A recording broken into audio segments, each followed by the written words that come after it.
I'm Yumi, and welcome to the week that was.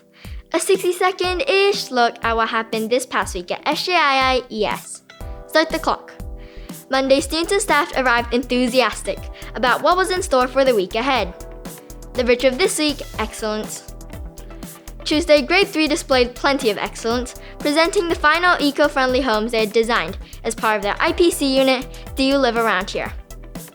Wednesday, grade 6 classes demonstrated excellence, as they had the chance to explore all of the informative and imaginative science projects put together by their peers.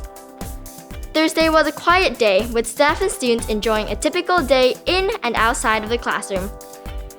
Friday was a huge day, as everyone came into school wearing different outfits, representing their home countries for an exciting global family day before heading home to enjoy the weekend and break next week.